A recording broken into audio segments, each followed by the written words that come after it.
Hello, তোমরা কি slide দেখতে পাচ্ছো? জি ম্যাম। আচ্ছা, ঠিক আছে, তাহলে শুরু করি। আমরা পড়ছিলাম জেনারেল প্রিন্সিপালস অফ ফার্মাকোলজি। গত ক্লাস নিয়ে কারো কোনো প্রশ্ন ছিল? অ্যাবজর্পশন, ডিস্ট্রিবিউশন এগুলি বুঝেছো? ডিস্ট্রিবিউশনটা একটু তোমাদের কঠিন লাগবে, যখন বারবার পড়বে, রিপিটেডলি পড়বে, তখন দেখবে ক্লিয়ার হয়ে গেছে। ওই কথাটা অবশ্যই মনে রাখবে যে ওয়াটার সলিবল আর লিপিড সলিবল, সলিবিলিটির উপর ডিপেন্ড করে ডিস্ট্রিবিউশন আর অ্যাবজর্পশন। যখন একটা এজেন্ট লিপিড সলিউবল হবে, সে ইজিলি অ্যাবজর্ব হবে। আর ওয়াটার সলিউবল মলিকিউল গুলি দেখা যায় যে আমাদের যে সেল মেমব্রেনের বাইলিয়ার, ওটা দিয়ে ইজিলি অ্যাবজর্ব হয় না। ডিস্ট্রিবিউশনের ক্ষেত্রেও সেম। লিপিড সলিউবল এজেন্ট গুলি টিস্যুতে ডিস্ট্রিবিউট হবে। টিস্যু মানেই তো সেল মেমব্রেন, সেল মেমব্রেনের বাইলিয়ার দিয়ে ডিস্ট্রিবিউটেড হলো। আর ওয়াটার সলিউবল এজেন্ট গুলি কি হবে? ওরা কোথায় থাকবে? এক্সট্রা সেলুলার ফ্লুইডে বেশি থাকবে, কারণ তারা সেল মেমব্রেনটাকে ক্রস করতে পারছে না। কারো কোনো প্রশ্ন থাকলে গত ক্লাস নিয়ে ওটা করবে। তোমরা অবশ্যই লেকচার শেষে লেকচারটা দেখবে।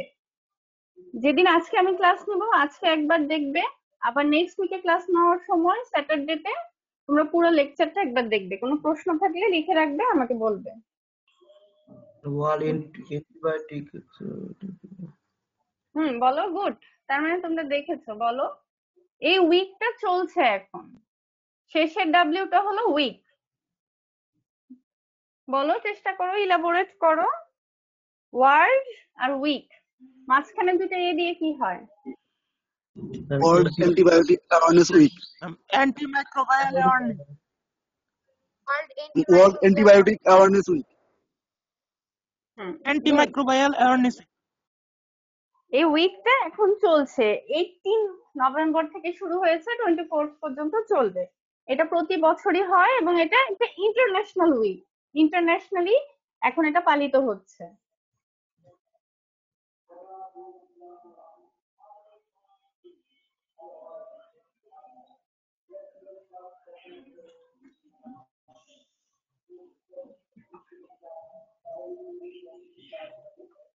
তোমরা 28 জন, পার্সেন্টেজ এত কমে যাচ্ছে কেন? 100-এ 28 আউট অফ 100। এটা হলো ওয়ার্ল্ড অ্যান্টিবায়োটিক অ্যাওয়ারনেস উইক। এটা প্রতি বছর নভেম্বরের 18 থেকে 24 তারিখে এটা সেলিব্রেট করা হয়। এটা কি বলবো, সেলিব্রেট না, মানে মানুষকে সচেতন করার জন্য। শুধু সাধারণ মানুষ না, অবশ্যই তার মধ্যে আমরা ইনক্লুডেড, ডক্টররা। এই রেজিস্ট্যান্সটা কিভাবে হয় এটা আমরা যখন অ্যান্টিমাইক্রোবিয়াল পড়বো তখন পড়বো, কিন্তু তোমাদের এটা এখন থেকেই জানতে হবে, কারণ এখানে আমাদের রোলটা, তোমাদের রোলটা এখন থেকেই শুরু হবে। প্রথমে, এখন তো তোমরা সরাসরি পেশেন্ট ডিল করো ওয়ার্ডে যে। পেশেন্ট ডিলের চেয়ে বেশি ইম্পর্টেন্ট তোমরা তোমার রিলেটিভসদেরকে ডিল করো। মা বাবা, ভাই বোন, বন্ধু, আত্মীয় স্বজন সবাই জানে যে তোমরা একজন মেডিকেল স্টুডেন্ট। এই রেজিস্ট্যান্সটা কিভাবে হচ্ছে? কমন কিছু কজ হলো যে অ্যান্টিবায়োটিকটা বেশি প্রেসক্রাইব করা হচ্ছে। দেখা যায় যে একটা পেশেন্ট 2 দিনের কাশি নিয়ে আসলো বা 2 দিনের জ্বর নিয়ে, তার ওয়াটার স্টুল হচ্ছে বা 1 বা 2 দিনের জন্য। দেখা যায় যে প্রথমে তো আমরা তো ধরো ডক্টরের কাছে যাই, যারা শহরে আছে।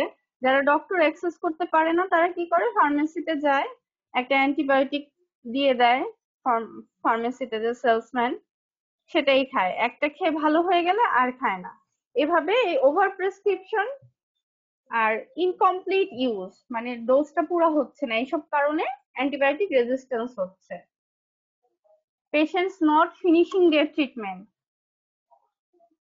আরো একটা ইম্পর্টেন্ট কারণ হচ্ছে livestock and fish farming. Livestock মানে কি? আমাদের প্রাণী সম্পদ, যে পোলট্রি, ডেইরি ফার্ম, এগুলিতে দেখা যায় যে মুরগিকে, গরুকে, ফিশের মধ্যে খুব বেশি অ্যান্টিবায়োটিক ইউজ হচ্ছে। কেন? যাতে ওরা হেলদি থাকে।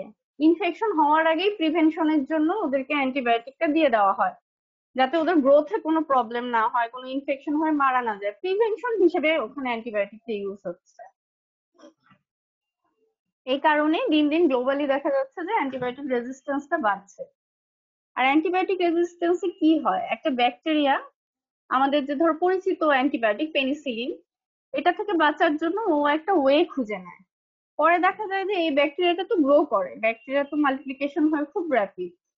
ও যখন আরেকটা পেশেন্টকে ইনফেক্টেড করবে, তখন ওই পেশেন্টটাও আর নর্মাল যে আমরা পেনিসিলিন খেলে ওই পেশেন্টটাও আর দেখবে যে তার ইনফেকশন গুলি ভালো হচ্ছে না। সে ওই রেজিস্ট্যান্স মাইক্রোব দিয়ে ইনফেক্টেড হওয়ার কারণে তার বডিতে আর অ্যান্টিবায়োটিক কাজ করছে না। এটা অ্যাভয়েড করার জন্য কি কি করতে হবে? প্রেসক্রিপশন ছাড়া অ্যান্টিবায়োটিক নেওয়া যাবে না।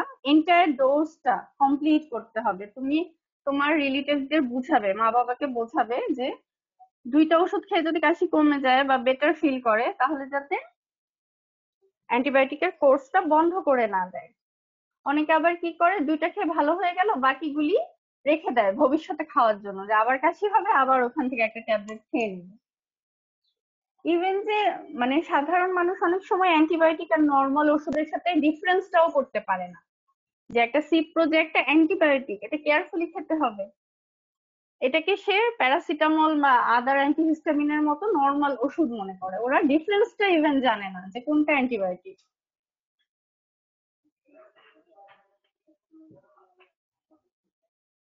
আর সবচেয়ে ইম্পর্টেন্ট যেটা, ভাইরাল ইনফেকশনের জন্য অ্যান্টিবায়োটিক নেওয়া। দেখা যায় যে আমাদের যে কমন কোল্ড গুলি হয়, কাশি, সর্দি কিংবা ডায়রিয়া, বাচ্চাদের ডায়রিয়া হলো, দেখা যায় যে রোটা ভাইরাল ডায়রিয়া হয়, ভাইরাস দিয়ে বেশি হয়। কাফ গুলি রেসপিরেটরি সিনসাইটিয়াল ভাইরাস দিয়ে হয় বেশিরভাগ সময়।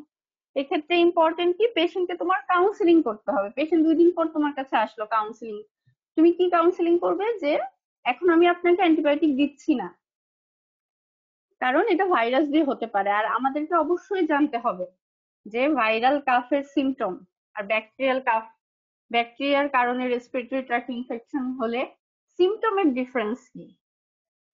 রেসপিরেটরি ট্র্যাক্টে কোন মাইক্রোবস দিয়ে ইনফেকশন বেশি হয়, কিংবা ইউরিনারি ট্র্যাক্টে কোন মাইক্রোবস দিয়ে ইনফেকশন বেশি হয়, নর্মাল ফ্লোরা হিসেবে কি থাকে, আমাদের জিআইটি তে কি থাকে, এগুলি সব তোমরা মাইক্রোবায়োলজিতে পড়বে এবং খুব কেয়ারফুলি মনে রাখবে। এই অ্যান্টিবায়োটিক রেজিস্ট্যান্সের ক্ষেত্রে ব্যাকটেরিয়া চেনা, আমাদের কোন সাইটে, বডির কোন সাইটে কোন ট্র্যাক্টে কি ব্যাকটেরিয়া দিয়ে ইনফেকশন হয় এগুলি চেনা, ওই ব্যাকটেরিয়া গুলি কোন অ্যান্টিমাইক্রোবিয়াল যে সেনসিটিভ এগুলি চেনা খুব জরুরি।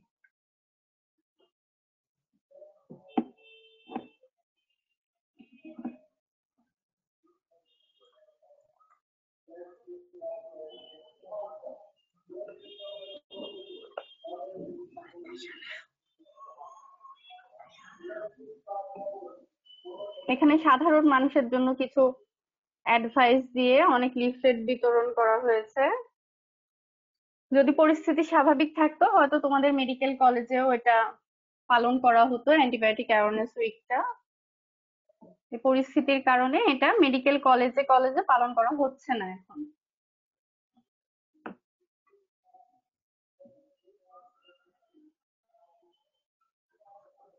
আচ্ছা, আমরা আজকে পড়বো drug biotransformation and drug elimination.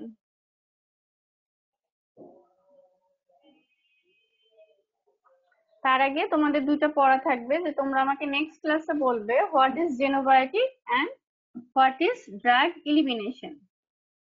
Xenobiotics কি, জেনো শব্দটার মানে কি তোমরা বলতে পারো? What is the meaning of জেনো?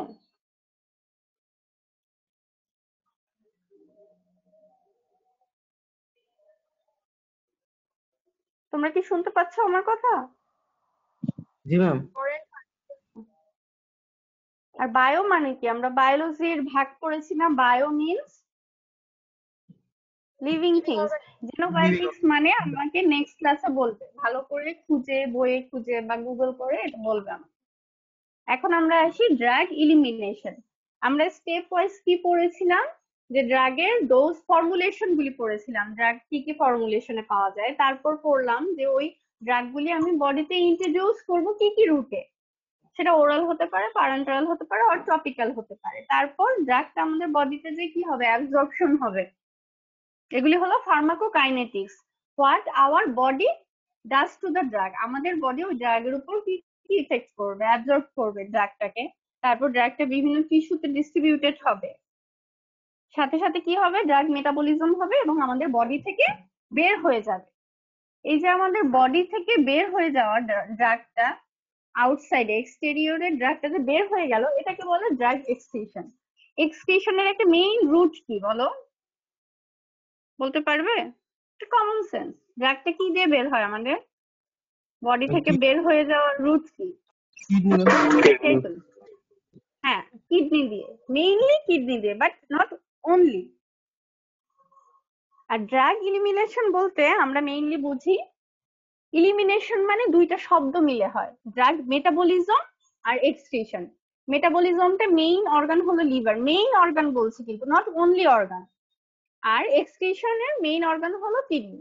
এই ড্রাগ মেটাবলিজম আর এক্সক্রিশন এই দুইটা মিলে হয় ড্রাগ ইলিমিনেশন।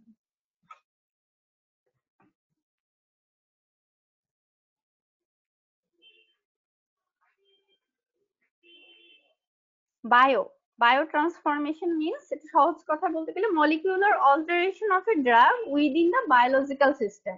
আমরা একটা ড্রাগ খেলাম, ড্রাগটা লিপিড সলিউবল, লিপিড সলিউবল হওয়ার কারণে সে অ্যাবজর্ব হলো, ডিস্ট্রিবিউটেড হলো, খুব মানে ভালোভাবে আমাদের বডিতে ফার্মাকোলজিক্যাল ইফেক্টটা প্রডিউস করলো, আমাদের ডিজিজ কিওর করলো। তো ড্রাগটা তো সবসময় আমাদের বডিতে থাকলে হবে না। যখন আমার কাজ শেষ, ধরো ইনফেকশন কন্ট্রোল হয়ে গেল অথবা টেম্পারেচার কন্ট্রোল হয়ে গেল, ড্রাগটা তো আমাদের বডি থেকে বের করে দিতে হবে। ওই বের করে দেওয়ার জন্য একটা ড্রাগ যদি হাইলি লিপিড সলিউবল হয়, ড্রাগটা কিন্তু সহজে আমাদের কিডনি দিয়ে এক্সক্রিট হবে না, আবার রিঅ্যাবজর্ব হয়ে যাবে, যেহেতু সে লিপিড সলিউবল। এই জন্য কেন আমাদের এই বায়ো ট্রান্সফরমেশনটা করতে হয়? To reduce the lipid solubility of a drug and make it suitable for excretion. এটা হলো বায়ো ট্রান্সফরমেশনের একটা মেইন পারপাস। এখানেও একই কথা, main purpose but not the only purpose. পরীক্ষার সময় জানতে চায় যে what is the aim of biotransformation or why biotransformation is necessary। তখন এটাই বলতে হবে যে আমরা যে বেশিরভাগ ড্রাগ খাই, বেশিরভাগ এজেন্ট হয় লিপিড সলিউবল। আমাদের বডির কাজ হলো এই লিপিড সলিউবল এজেন্টের লিপিড সলিউবিলিটিটাকে রিডিউস করে এটাকে একটা ওয়াটার সলিউবল পোলার কম্পাউন্ড, পোলার মিন্স ওয়াটার সলিউবল কম্পাউন্ডে এটাকে কনভার্ট করা, so that it can be easily excreted through the kidney.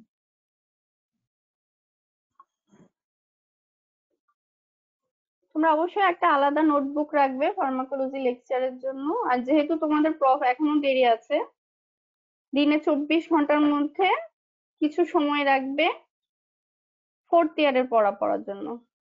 Pathology, microbiology, pharmacology পড়ার জন্য অবশ্যই সময় রাখবে, প্রতিদিন পড়বে, কম করে হলেও সেটা যাতে প্রতিদিন হয়। একদিন আমি 4-5 ঘন্টা পড়লাম, এক সপ্তাহ কিছু পড়লাম না, সেটা কিন্তু ইফেক্টিভ হয় না।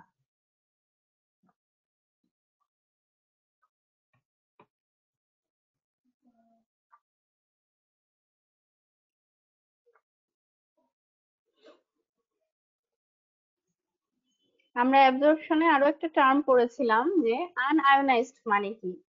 আয়োনাইজড মানে কি? আয়োনাইজড পার্টিকেল গুলি কি ওয়াটার সলিউবল হয় নাকি লিপিড সলিউবল হয়? ওয়াটার। Water soluble, good. মানে আয়োনাইজড মিন ইনডিফিউসিবল, মানে ওয়াটার সলিউবল। আর আনআয়োনাইজড মিন্স লিপিড সলিউবল। এগুলি হলো ইজিলি ডিফিউজেবল, মানে ইজিলি আমাদের বডিতে আবার অ্যাবজর্ব হয়ে যায়। আর কিডনি থেকে হয় রিঅ্যাবজর্ব, রি মিন এগেইন।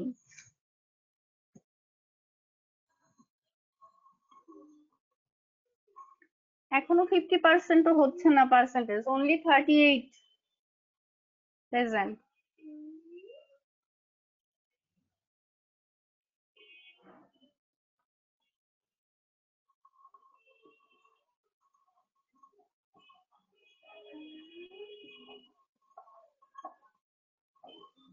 ফার্মাকোলজিক্যালি অ্যাক্টিভ যেটা বললাম যে আমাদের বেশিরভাগ অর্গানিক মলিকিউলগুলি লাইপোফিলিক হয়, which remain unionized at our physiological pH and readily reabsorbed from the glomerular filtrate in the nephron. আমরা যখন ইন্টেস্টিন থেকে অ্যাবজর্পশন হয় ওটাকে বলি অ্যাবজর্পশন, আর যখন কিডনি থেকে অ্যাবজর্ব হয় সেটাকে আমরা কি বলি? রিঅ্যাবজর্পশন। কারণ এই কিডনিতে যে এগেইন অ্যাবজর্পশনটা হয় তাই।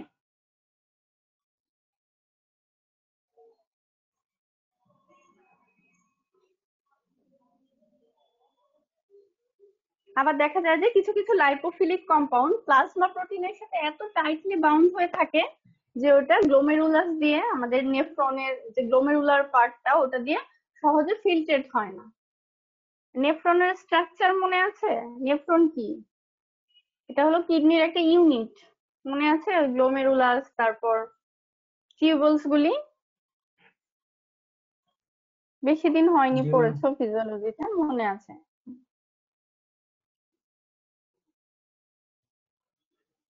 তাহলে আমাদের বায়ো ট্রান্সফরমেশনটা কেন হতে হয়? aim কি? To reduce the lipid solubility of a drug so that it can be easily excreted. এই জন্য আমাদের কি কি রিঅ্যাকশনের দরকার হয় এটা আমরা এখন দেখব। আর আগেই বলেছিলাম যে মেইন সাইট অফ মেটাবলিজম, বায়ো ট্রান্সফরমেশনের আরেকটা সিনোনিম হলো ড্রাগ মেটাবলিজম। এই মেটাবলিজমের প্রিন্সিপাল অর্গান হলো লিভার। আদার টিস্যুতেও মেটাবলিজম হয়। কি কি আদার টিস্যু? হলো গ্যাস্ট্রোইন্টেস্টিনাল ট্র্যাক্টে হয়, কিডনিতে হয়, লাংসে হয়, স্কিনে হয়, ব্রেইনে হয়, এখানেও ড্রাগ মেটাবলিজম হয়, but the principal organ is liver.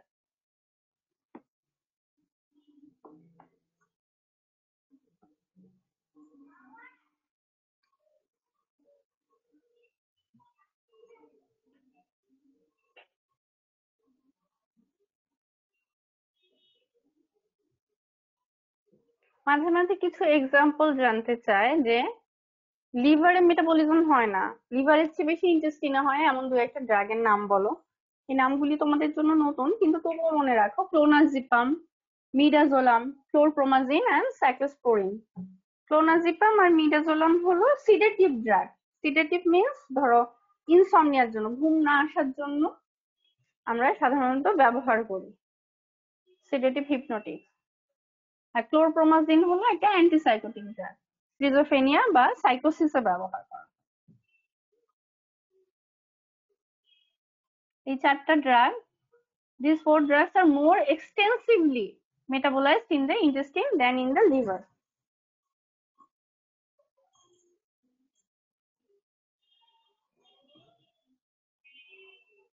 তাহলে এই ড্রাগগুলি দেওয়ার সময় ধরো একটা পেশেন্টের লিভার ফাংশন কিছুটা কম্প্রোমাইজড আছে, ক্লিনিক্যালি চিন্তা করো, তাহলে তুমি তাকে ক্লোনাজিপাম দেওয়ার সময় কি চিন্তা করবে? তখন কি ক্লোনাজিপামের ডোজটা কমাতে হবে?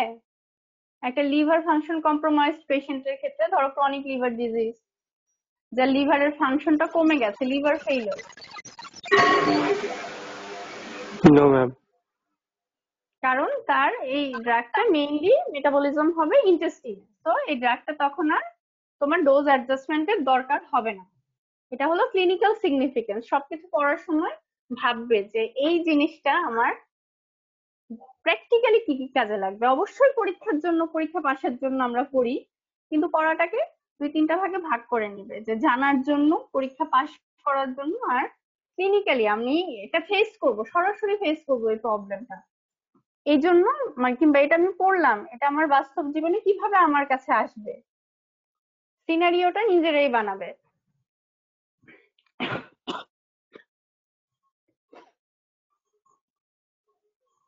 আমরা জানি যে আমাদের ইন্টেস্টিনে কি থাকে? মিলিয়নস অফ মাইক্রোবস, যেগুলিকে আমরা বলি নর্মাল ফ্লোরা। এই নর্মাল ফ্লোরা গুলি আমাদের ভিটামিন কে সিনথেসিসে হেল্প করে, আদার্স ভিটামিন মেটাবলিজম করে, ড্রাগ মেটাবলিজম করে, আর আমাদের হার্মফুল ব্যাকটেরিয়ার গ্রোথটাকে কমিয়ে রাখে নর্মালি। আর আমরা অ্যান্টিবায়োটিক খেলে কি হয়? এই নর্মাল ফ্লোরা, যেটা আমাদের জন্য হার্মলেস, ইউজফুল, এই ফ্লোরা গুলি মরে যায়। Lower gut harbours about millions of intestinal microorganisms that are capable of many biotransformation reaction. এই biotransformation reactionটা আমাদের এই ইন্টেস্টিনাল মাইক্রো অর্গানিজম দিয়েও হয়। আর মেটাবলিজমের আর কিছু এক্সাম্পল আছে, যেমন ধরো আমি একটা পেনিসিলিন খেলাম, বেনজাইল পেনিসিলিন, পেনিসিলিনের অনেক ভাগ আছে, এর মধ্যে যদি আমি বেনজাইল পেনিসিলিন খাই, এটা কি হবে? যখন খাওয়ার পর আমার স্টমাকে যাবে, আমার স্টমাকে যে গ্যাস্ট্রিক অ্যাসিড আছে, হাইড্রোক্লোরিক অ্যাসিড, ওই অ্যাসিডটা দিয়ে এই পেনিসিলিনটা ভেঙে যাবে, মেটাবলিজম হয়ে যাবে, সে তার ফার্মাকোলজিক্যাল ইফেক্টটা আর প্রডিউস করতে পারবে না, অ্যাবজর্পশন হওয়ার আগেই মেটাবলিজম হয়ে যাবে। এই জন্য আমরা কি করি, তাহলে কি আমরা বেনজাইল পেনিসিলিনটা ওরালি দিব? না ম্যাম, কোন রুটে দিব তাহলে? ইন্ট্রাভেনাস। প্যারেন্টারাল রুটে দেব, হ্যাঁ, সেটা ইন্ট্রামাসকুলার হতে পারে, ইন্ট্রাভেনাসও হতে পারে। গুড। আর কিছু কিছু ড্রাগ দেখা যায় যে, ধরো প্রোটিন ইন নেচার কিছু ড্রাগ আছে আমাদের, মেইনলি এগুলি হরমোন, আমি যদি সেটা ওরালি দেই, ধরো ইনসুলিন আমি ওরালি দিলাম, ডায়াবেটিস পেশেন্ট দিন দিন বাড়ছে, তবুও ওরালি আমরা ইনসুলিন দিতে পারি না। ওরালি দিলে পেশেন্টের জন্য কত সুবিধা হতো না, প্রতিদিন ইনজেকশন দেওয়াচ্ছে, একটা ইনসুলিনের ট্যাবলেট খেয়ে নিল, কিন্তু সেটা পসিবল না। কেন? কারণ আমি যদি ওরালি ইনসুলিন দিই, এটা আমার প্রোটিওলাইটিক যে এনজাইম আছে, আমার ডাইজেস্টিভ এনজাইমের মধ্যে প্রোটিন ভাঙার এনজাইমও আছে, প্রোটিওলাইটিক এনজাইম, ওটা দিয়ে ইনসুলিনটা ভেঙে যাবে, মেটাবলিজম হয়ে যাবে, সে তার আর ইফেক্ট করতে পারবে না। আর সিম্প্যাথোমিমেটিক ক্যাটেকোলামাইন, এটা আমরা পরে পড়বো, এটা ইন্টেস্টিন দিয়ে মেটাবলিজম হয়। এই পেনিসিলিন, ইনসুলিন, এই টার্মগুলি তোমাদের জন্য খুব একটা নতুন না, এগুলি তোমরা পড়েছো। এই দুটো এক্সাম্পল মনে রাখবে যে benzyl penicillin, not only penicillin, এখানে হবে বেনজাইল পেনিসিলিন।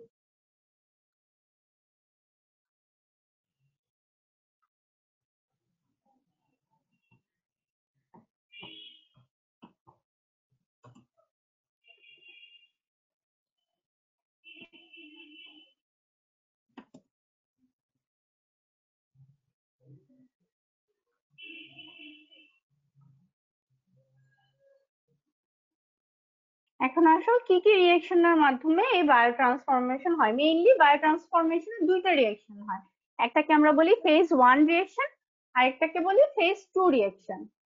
দেখো ড্রাগটা অ্যাবজর্ব হচ্ছে, ফেজ 1 রিয়েকশন হলো, ফেজ 2 রিয়েকশন হলো। অনেক সময় দেখা যায় যে ফেজ 1 রিয়েকশনে ড্রাগটা সাফিসিয়েন্টলি ওয়াটার সলিউবল হলো না, তখন সে আবার ফেজ 2 রিয়েকশনে যে ওয়াটার সলিউবল হয়, তারপর এক্সিডেট হয়। আবার দেখা যায় যে ফেজ 1 এ একটা ইনঅ্যাক্টিভ ড্রাগ আমি দিলাম, সেটা ফেজ 1 এ যে অ্যাক্টিভ হলো, তারপর ফেজ 2 তে যে তার লিপিড সলিবিলিটিটা রিডিউস হয়, তারপর এক্সক্রিটেড হলো। মানে আমি যখন এইম পড়েছি যে লিপিড সলিবিলিটি রিডিউস করা, এটা হলো মেইন এইম। আরো এইম আছে বায়ো ট্রান্সফরমেশনে, যেমন ইনঅ্যাক্টিভ ড্রাগকে অ্যাক্টিভ করা। অনেক সময় দেখা যায় যে আমি যদি একটা অ্যাক্টিভ ড্রাগ খাই, সেটা মেটাবলিজম হয়ে যায়, এই জন্য ড্রাগটাকে আমি ইনঅ্যাক্টিভ ফর্মে দিই, যে বডিতে যে পরে অ্যাক্টিভ হয়ে কাজ করবে। ওই ইনঅ্যাক্টিভ ফর্মুলেশনে দিলে অনেক সময় ফেজ 1 রিঅ্যাকশনের মাধ্যমে ইনঅ্যাক্টিভ ড্রাগটা অ্যাক্টিভ হয়, তারপর ফেজ 2 তে যে সেটা ওয়াটার সলিউবল হয়ে আমাদের বডি থেকে এক্সক্রিট হয়ে যায়। Absorption, metabolism, elimination. আর এখানে দেখো লাইপোফিলিক থেকে হাইড্রোফিলিক হচ্ছে।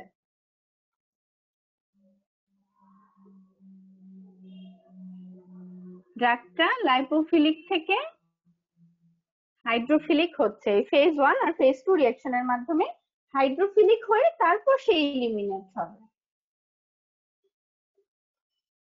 39, মাত্র একজন বাড়লো। Phase 1 reaction কি হয়? It usually convert the parent drug to a more polar. Polar means water soluble. More polar metabolite. কিভাবে করে? By introducing a functional group. দেখা যায় যে এটাকে কি বলে? OH কে হাইড্রোক্সিল গ্রুপ। আর NH2 অ্যামিনো গ্রুপ। আর SH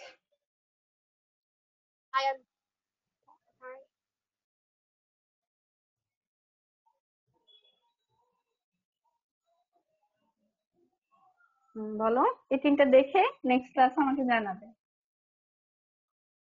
ফেজ 1 রিঅ্যাকশনে 3 ধরনের রিঅ্যাকশন হয়, অক্সিডেশন, রিডাকশন আর হাইড্রোলাইসিস। তোমাদের আজকের ক্লাসে পড়া হলো এই ফেজ 1 এর যে তিনটা রিঅ্যাকশন বললাম, সবগুলি অনলি 2 এক্সাম্পল, দুটা করে এক্সাম্পল পড়বে যে অক্সিডেশন হয় কোন দুইটা ড্রাগে, কোন দুইটা ড্রাগ অক্সিডেশনের মাধ্যমে ওয়াটার সলিউবল হয়ে এক্সক্রিটেড হয়, রিডাকশন হয় কোন দুইটা ড্রাগের, হাইড্রোলাইসিস হয় কোন দুইটা ড্রাগে, এরকম দুটা করে এক্সাম্পল পড়বে এই তিনটা রিঅ্যাকশন।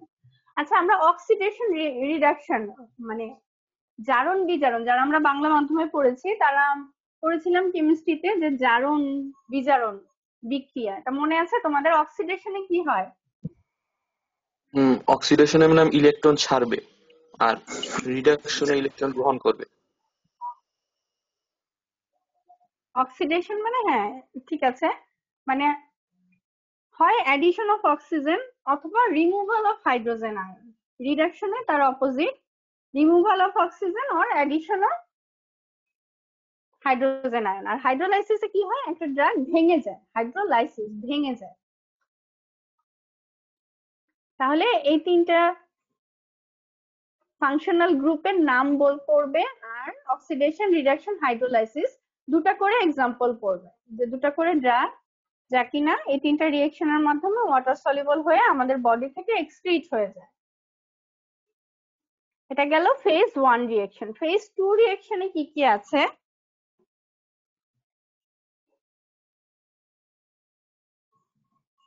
ফেজ 2 রিয়েকশনে কি হয়? ফেজ 2 রিয়েকশনে কি হয় যে এখানে সরাসরি প্যারেন্ট ড্রাগটাও চলে আসতে পারে, অথবা ফেজ 1 এর যে মেটাবোলাইটস, ওই মেটাবোলাইটস এর সাথে কিছু আমাদের এন্ডোজেনাস সাবস্ট্রেট অ্যাড হয়। কনজুগেশন মানে অ্যাড হওয়া, কনজুগেশন আর কাপলিং যোগ হওয়া। এই ফেজ 2 রিয়েকশনে কিন্তু ফেজ 1 এর মেটাবোলাইটস তো ফেজ 2 রিয়েকশনের মাধ্যমে ওয়াটার সলিউবল হতে পারে, অথবা সরাসরি প্যারেন্টস ড্রাগও ফেজ 1টাকে স্কিপ করে ফেজ 2 তে চলে আসতে পারে। কি হয় এখানে? কাপলিং হয় আর কনজুগেশন রিয়েকশন হয়। ফেজ 2 কে আমরা বলি সিনথেটিক, মানে এখানে সিনথেসিস হয়, আর ফেজ 1 এ ভাঙে। ফেজ 1 কে বলে ক্যাটাবলিক আর ফেজ 2 কে বলে অ্যানাবলিক। অ্যানাবলিক মানে কোনো কিছু সিনথেসিস হওয়া, আর ক্যাটাবলিক মানে কোনো কিছু ভাঙা।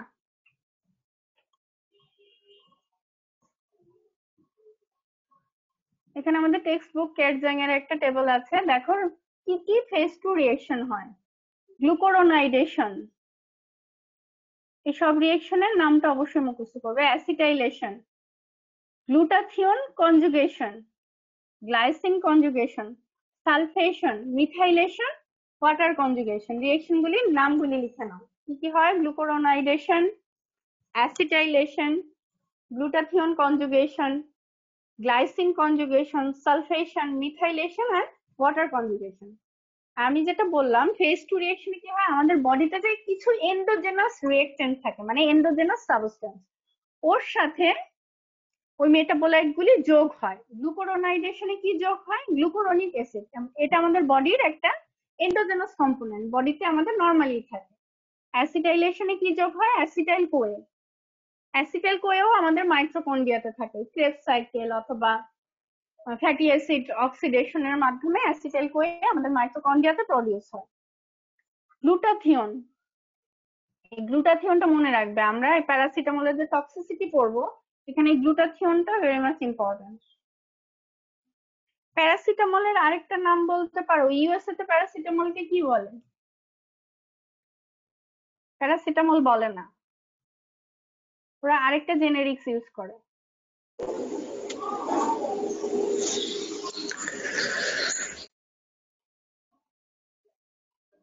আমি এটার উপর অ্যারো দিয়ে রেখেছি, অ্যারোটা খেয়াল করো। কি বলে ইউএসএ তে? কিন্তু তুমি যে প্যারাসিটামল খুঁজলে হবে না, তোমাকে তখন বলতে হবে অ্যাসিটামিনোফেন। প্যারাসিটামলের আরেকটা নাম হলো অ্যাসিটামিনোফেন। দেখবে যে কেটজাং এ কোথাও প্যারাসিটামল খুব একটা ইউজ করেনি শব্দটা, সব জায়গায় অ্যাসিটামিনোফেন ইউজ করেছে, মনে থাকবে। গ্লাইসিন কনজুগেশনে আমাদের এন্ডোজেনাস গ্লাইসিনটা যোগ হয়, সালফেশনে যোগ হয় ফসফো অ্যাডেনোসাইল ফসফোসালফেট, পিএপিএস। মিথাইলেশনে যোগ হয় মিথিওনিন, এটাকে বলে এস অ্যাডেনোসাইল মিথিওনিন। ওয়াটার কনজুগেশনে তো ওয়াটার যোগ হবে এখানে। তাহলে কি হলো, রিয়েকশনের নামটা পড়বে, এন্ডোজেনাস কি সাবস্টেন্স অ্যাড হয় এটা নামের মধ্যেই আছে।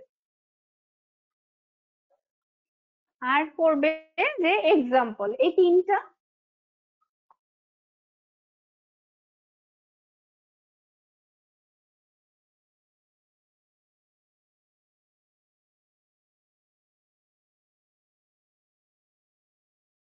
কলাম পড়বে। Type of conjugation, endogenous reactant and example. Glucuronidation হয়, মানে প্যারাসিটামল যে শুধু গ্লুকোরোনাইডেশন হবে তা না, এটা গ্লুকোরোনাইডেশনও হবে, সাথে সালফেশনও হবে, গ্লুটাথিয়ন কনজুগেশনও হবে। এই তিন ভাবে দেখো, তিন জায়গায় অ্যাসিটামিনোফেন আছে। গ্লুকোরোনাইডেশন, সালফেশন, গ্লুটাথিয়ন কনজুগেশন। একটা ড্রাগের যে একটাই রিঅ্যাকশন হবে তা না, একাধিক রিঅ্যাকশনের মাধ্যমে, একাধিক মানে একের বেশি রিঅ্যাকশনের মাধ্যমে তারপর এটা ওয়াটার সলিউবল হতে পারে। আবার কিছু কিছু ড্রাগ দেখা যায় যে ধরো ফেজ 1 এর হাইড্রোলাইসিসের মাধ্যমেই সেটা ওয়াটার সলিউবল হয়ে এক্সক্রিট হয়ে গেল। এটা ড্রাগের কেমিক্যাল স্ট্রাকচারের উপর নির্ভর করে। সিম্পল মলিকিউলগুলি ইজিলি ওয়াটার সলিউবল হয়ে এক্সক্রিট হয়ে যায়। যেগুলি একটু কমপ্লিকেটেড মলিকিউল, লার্জ মলিকিউল, সেটা দেখা যায় যে একটা রিঅ্যাকশনে হয় না, মাল্টিপল রিঅ্যাকশন লাগে। তো এই চার্টটা তোমরা পড়বে, এটা হলো ক্যাটজাঙ্গার বায়োট্রান্সফরমেশন চ্যাপ্টারে আছে। আর ফেজ 1 এরটা তোমরা ওই চ্যাপ্টার খুলে খুঁজে আমাকে নেক্সট ক্লাসে এক্সাম্পল বলবে। সবকিছু আমি যদি পড়িয়ে দিই তোমরা আর বইটা খুলবে না। আচ্ছা, তোমরা কমিউনিটি মেডিসিনে অ্যান্টি টিউবারকুলার ড্রাগ পড়েছো না? জি ম্যাম। আইসোনিয়াজাইড। আচ্ছা বলো তো,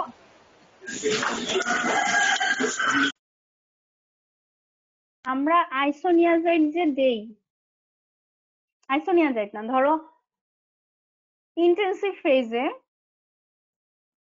প্রথম 2 মাসে বা ধরো পুরো 6 মাসেই বাংলাদেশের পিপলদের ক্ষেত্রে ওই 4টা অ্যান্টিটিবি ড্রাগের সাথে ক্যাটাগরি 1 এ আরো একটা সাপ্লিমেন্ট দেই।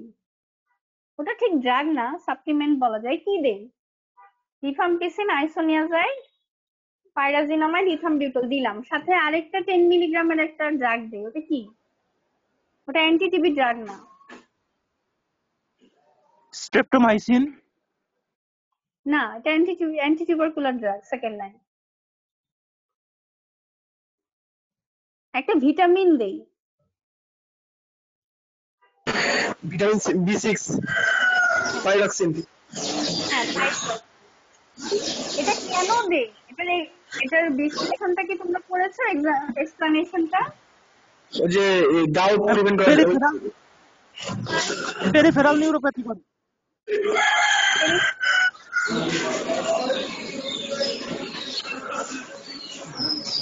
Peripheral neuropathy. হ্যাঁ, পেরিফেরাল নিউরোপ্যাথিটাকে প্রিভেন্ট করে।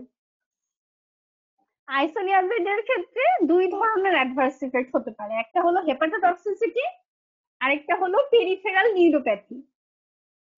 এই পেরিফেরাল নিউরোপ্যাথিটাকে প্রিভেন্ট করার জন্য আমরা আইসোনিয়াজাইডের সাথে, মানে অ্যান্টি টিউবারকুলার ড্রাগের সাথে পাইরিডক্সিনের একটা 10 মিলিগ্রাম ডোজ প্রতিদিন দিয়ে দিই, যাতে পেশেন্টের পেরিফেরাল নিউরোপ্যাথিটা না হয়। এখানে আমরা 2টা টার্ম শিখবো। একটা হলো এই অ্যাসিটাইলেশন রিঅ্যাকশনের ক্ষেত্রে স্লো অ্যাসিটাইলেটর আর র্যাপিড অ্যাসিটাইলেটর। এটা পড়েছিলে? পড়নি মনে হয়। এই আইসোনিয়াজাইড করে কি, জেনেটিক্যালি মানুষ 2 ধরনের ভ্যারিয়েন্ট হয়। এক গ্রুপের মানুষ অ্যাসিটাইলেশন রিঅ্যাকশনটা খুব দ্রুত করতে পারে, র্যাপিড অ্যাসিটাইলেশন হয়। আরেক গ্রুপের মানুষের এই অ্যাসিটাইলেশন রিঅ্যাকশনটা একটু স্লোলি হয়। তো দেখা যায় যে আইসোনিয়াজাইড যখন স্লোলি অ্যাসিটাইলেটেড হয়, তখন আইসোনিয়াজাইডটা আমাদের বডিতে বেশি সময় ধরে থাকে, কারণ তার অ্যাসিটাইলেশনটা মানে মেটাবলিজমটা স্লোলি হচ্ছে। ওই আইসোনিয়াজাইডটা তখন কি করে, আমাদের বডির যে ভিটামিন B6 ওটাকে বডি থেকে এক্সক্রিট করে দেয়, যার কারণে আমাদের পেরিফেরাল নিউরোপ্যাথি হয়। এই নিউরোপ্যাথিটাকে প্রিভেন্ট করার জন্য আমরা পাইরিডক্সিনটা অ্যাড করি। এটা আমি তোমাদের নেক্সট ক্লাসে আবার বলবো। আপাতত কিছু টার্ম মনে রাখো। কি কি ফ্যাক্টর বায়োট্রান্সফরমেশনকে এফেক্ট করে, ইনফ্লুয়েন্স করে? এর মধ্যে একটা আছে জেনেটিক ফ্যাক্টর। এই জেনেটিক ফ্যাক্টরে আমরা একটা এক্সাম্পল পড়বো আইসোনিয়াজাইডের। আইসোনিয়াজাইডের অ্যাসিটাইলেশনের ক্ষেত্রে জেনেটিক্যালি দুই ধরনের ভেরিয়েন্ট আমরা পাই। এক ধরনের মানুষ হলো র্যাপিড অ্যাসিটাইলেটর, আরেক ধরনের মানুষ হলো স্লো অ্যাসিটাইলেটর। দুইজনের দুই ধরনের অ্যাডভার্স ইফেক্ট হয়। স্লো অ্যাসিটাইলেটরদের হয় পেরিফেরাল নিউরোপ্যাথি, আর র্যাপিড অ্যাসিটাইলেটরদের হয় হেপাটোটক্সিসিটি। আমরা এশিয়ান পিপলরা জেনেটিক্যালি দেখা যায় যে এশিয়ান পিপলরা স্লো অ্যাসিটাইলেটর হয়। আমাদের বডিতে আইসোনিয়াজাইডের মেটাবলিজমটা স্লোলি হয়।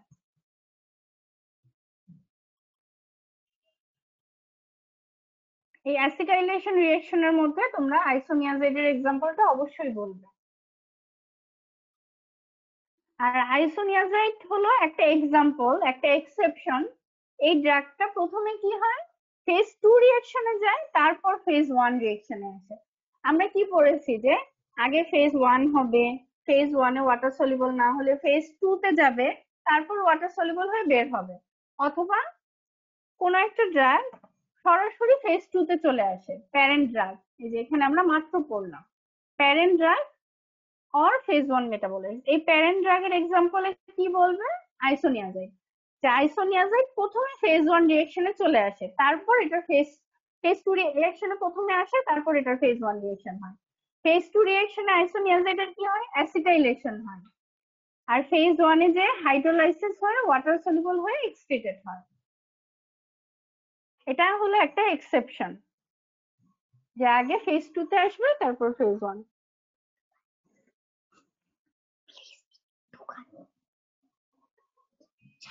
আর ড্রাগ মেটাবলিজম হয়ে সবসময় যে লিপিড সলিউবল থেকে ওয়াটার সলিউবল হবে, এক্সক্রিশন হবে, কিংবা ইনঅ্যাক্টিভ ড্রাগটা অ্যাক্টিভ হবে তা না। কোনো কোনো ক্ষেত্রে দেখা যায় যে ড্রাগটা মেটাবলিজম হয়ে একটা টক্সিক প্রোডাক্টও তৈরি করতে পারে। ওই টক্সিক প্রোডাক্টটা আমাদের হেপাটোটক্সিসিটি অথবা নেফ্রোটক্সিসিটি করতে পারে। এই মেটাবলিজমটা কিন্তু হচ্ছে আমাদের নর্মালি ওই লিভারেই হচ্ছে, ওই ড্রাগটাই হচ্ছে, কিন্তু ড্রাগটা ওয়াটার সলিউবল হয়ে বের না হয়ে যে একটা টক্সিক কম্পোনেন্ট তৈরি করছে, যার কারণে আমাদের এই যে হেপাটোটক্সিসিটি হচ্ছে।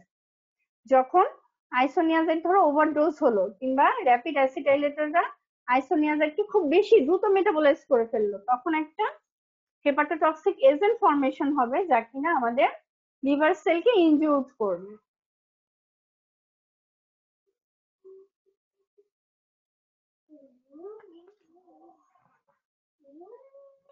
Metabolism of drug to toxic product,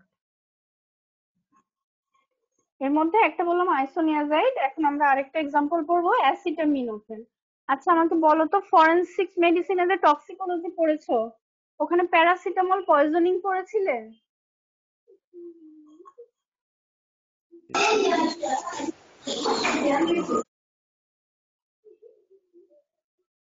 paracetamol poisoning আছে ফরেনসিক মেডিসিনে? সুইসাইডাল ড্রাগ, সুইসাইড করার জন্য মানুষ সাধারণত দেখা যায় যে ঘুমের ওষুধ খায়, কিন্তু এটা কিন্তু একটা ওয়াইজ ডিসিশন না। ঘুমের ওষুধ না খেয়ে যদি 1 পাতা বা 2 পাতা প্যারাসিটামল খেয়ে নেয়, তাহলে কিন্তু সুইসাইডটা সাকসেসফুলি কমপ্লিট করতে পারবে। যদি সিডেটিভ হিপনোটিক্স খায়, দেখা যায় যে স্টমাক ওয়াশ দিয়ে তাকে সুস্থ করে ফেলা যায়, কিন্তু যদি অ্যাসিটামিনোফেন বা প্যারাসিটামল খেয়ে সুইসাইড করতে চায়, তাহলে তার লিভার ড্যামেজ হয়ে যায়, তখন আর তাকে বাঁচানো খুব মুশকিল হয়ে যায়। বলছো না কেন? তোমরা কি পড়েছো প্যারাসিটামল টক্সিসিটি ফরেনসিক মেডিসিনে? না ম্যাডাম। আচ্ছা তাহলে আজকে কতটুকু সময় আছে, আজকে এটা শুরু করি, নেক্সট ক্লাসে আবার এটা রিভিশন দিব। অ্যাসিটামিনোফেন বা প্যারাসিটামল কি আমরা জানি যে এটা একটা অ্যান্টিপাইরেটিক হিসেবে আমরা মেইনলি ব্যবহার করি, অথবা মাথা ব্যথার জন্য অ্যানালজেসিক হিসেবে।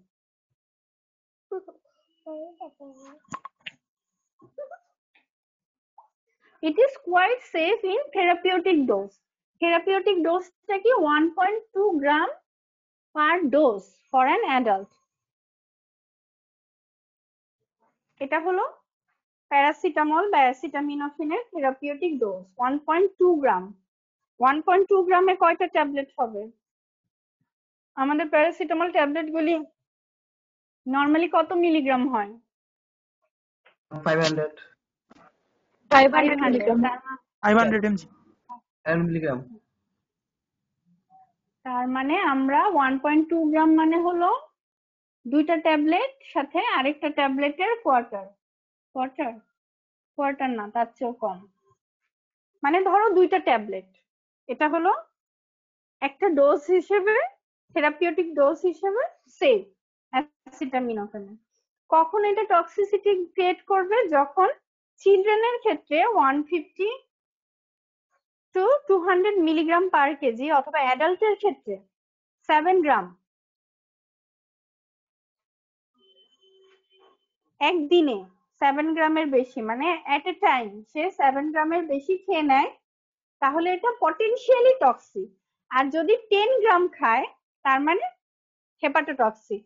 7 গ্রাম মানে তার টক্সিসিটি প্রডিউস হবে, আর 10 গ্রাম খেলে তার হেপাটোটক্সিসিটি হবে, মানে শিওরলি হবে, কনফার্ম হবে। আর 7 গ্রাম হলে টক্সিসিটি প্রডিউস হবে, হেপাটোটক্সিক এজেন্টগুলি প্রোডাকশন হবে। এখন বলো 7 গ্রাম মানে তাহলে কয়টা ট্যাবলেট? একটা ট্যাবলেটে যদি 500 মিলিগ্রাম হয়, 14টা। 14টা, মানে 14টা 14টা. একদিনে 14টা ট্যাবলেট খেলে টক্সিসিটি হবে। আর 10 গ্রাম হলে হেপাটোটক্সিক, পেশেন্ট মারা যাবে। 10 গ্রাম মানে 20টা ট্যাবলেট। একটা পাতায় আমাদের 10টা প্যারাসিটামল থাকলে 2 পাতা প্যারাসিটামল। এই এই অ্যামাউন্ট গুলি কিন্তু খুব ইম্পর্টেন্ট। এই গ্রামের ক্ষেত্রে মিলিগ্রামকে গ্রামে করে ট্যাবলেট হিসেবে তোমাদের ডোজটা মনে রাখতে হবে অবশ্যই। 10 মিলিগ্রাম মানে 10 গ্রাম মানে হলো 10টা ট্যাবলেট, 20টা প্যারাসিটামল ট্যাবলেট। এক একটাতে থাকে 500 মিলিগ্রাম, দুইটা মিলে হয় 1 গ্রাম, তার মানে 20টা মিলে হবে 10 gram. 10 gram paracetamol is hepatotoxic. এই হেপাটোটক্সিসিটিটা কোন মেটাবোলাইট দিয়ে করে? সেটা কি হয়? N acetyl p benzoquinone. যখন আমরা লার্জ ডোজে খাবো প্যারাসিটামল, তখন দেখা যায় যে এই এন অ্যাসিটাইল পি বেনজোকুইনন নামক একটা হেপাটোটক্সিক মেটাবোলাইট ফর্মেশন হবে, যার কারণে আমাদের লিভার সেল ইনজুরি হবে, ফ্রি রেডিক্যাল প্রোডাকশন হবে, আলটিমেটলি পেশেন্টের হেপাটোসেলুলার ড্যামেজ হবে, পেশেন্ট মারা যাবে। এখন এই প্রসেসটা কিভাবে হয়? এটা রিটেন কোশ্চেনে আসে, আর প্র্যাকটিক্যাল লাইফেও এটা জানা খুব জরুরি। Paracetamol toxicity commonly prescribe drug, প্রেসক্রিপশনও করতে হয় না, পেশেন্ট এমনিতেই খায়। এজন্য অবশ্যই তোমার এটা জানতে হবে যে কয়টা ট্যাবলেট একদিনে সেফ, একটা ডোজে পার ডোজ কয়টা ট্যাবলেট সেফ। দুটার বেশি ট্যাবলেট কখনোই দেওয়া যাবে না একটা ডোজে, পেশেন্টের ওয়েট যতই হোক।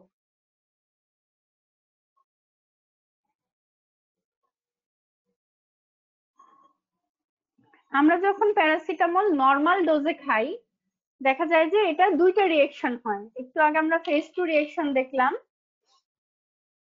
গ্লুকোরোনাইডেশন আর সালফেশন। আমরা থেরাপিউটিক ডোজে প্যারাসিটামল খাবো, 95% প্যারাসিটামল এই গ্লুকোরোনাইডেশন আর সালফেশনের মাধ্যমে আমাদের বডি থেকে মেটাবোলাইজ হয়ে বের হয়ে যাবে। গ্লুকোরোনাইডেশন আর সালফেশন।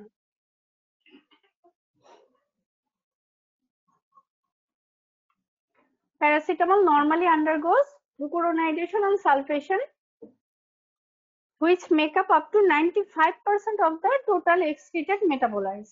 আর remaining 5% কি হয়? তখন যে দেখলাম গ্লুটাথিওন কনজুগেশন। গ্লুটাথিওন হলো একটা আমাদের বডির ন্যাচারাল মানে এন্ডোজেনাস অ্যান্টিঅক্সিডেন্ট। আমাদের লিভার থেকে গ্লুটাথিওনটা সিনথেসিস হয়ে রিলিজ হয়, যা কিনা আমাদের বিভিন্ন ফ্রি রেডিক্যালস থেকে আমাদের সেলকে ইনজুরি হওয়া থেকে বাঁচিয়ে রাখে। Natural antioxidant. অ্যান্টিঅক্সিডেন্ট ভিটামিন কোন তিনটা বলো তো? কোন তিনটা? Vitamin A, vitamin C, vitamin. হ্যাঁ, এই তিনটাকে আমরা বলি অ্যান্টিঅক্সিডেন্ট ভিটামিন। আরেকটা জেনে রাখো, আমাদের এন্ডোজেনাস অ্যান্টিঅক্সিডেন্ট হলো গ্লুটাথিওন। এই গ্লুটাথিওনকে JSH এভাবে লেখে।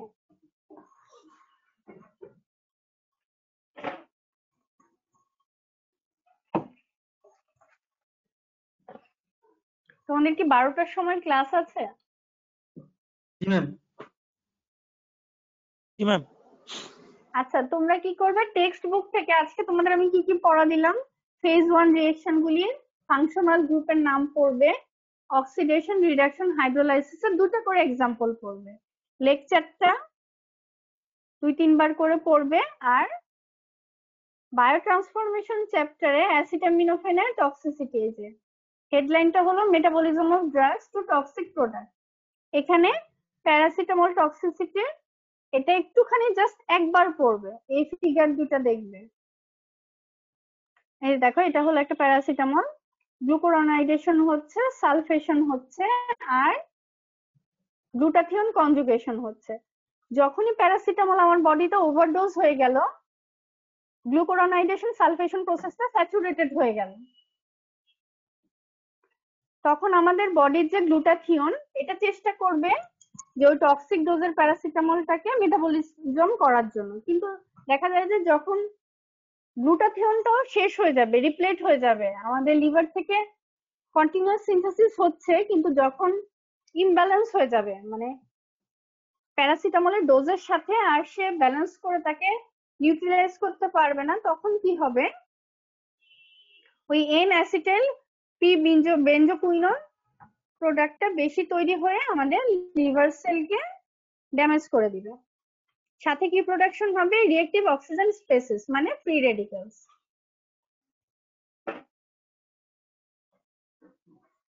এই অক্সিডেটিভ স্ট্রেস হওয়ার জন্য তখন অ্যাসিটামিনোফেন ইনডিউস হেপাটোটক্সিসিটি হবে। এটা কিন্তু খুব ইম্পর্টেন্ট, আমি নেক্সট ক্লাসে এটা আবার পড়াবো, তোমরা জাস্ট একবার পড়ে নেবে কি কি রিঅ্যাকশন হয়, গ্লুটাথিয়নটা কি, টক্সিক মেটাবোলাইটটা কি। আচ্ছা, প্যারাসিটামল পয়জনিং এর অ্যান্টিডোটের নাম বলতে পারবে? অ্যান্টিডোটটা তো জানার কথা।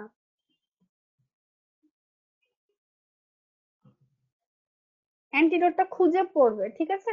আমি বলে দিলে মনে থাকবে না, নিজে খুঁজে বের করলে মনে থাকবে।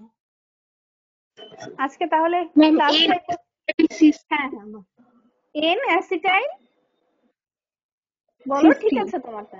হ্যাঁ, গুড, এন অ্যাসিটাইল সিস্টিন, এটা হলো প্যারাসিটামলের অ্যান্টিডোট। Paracetamol poisoning is very much important, কারণ এটা কমনলি ইনজেস্টেড ড্রাগ। এটা আমরা নেক্সট ক্লাসে আবার পড়বো। আজকের ক্লাস নিয়ে কারো কোনো প্রশ্ন আছে?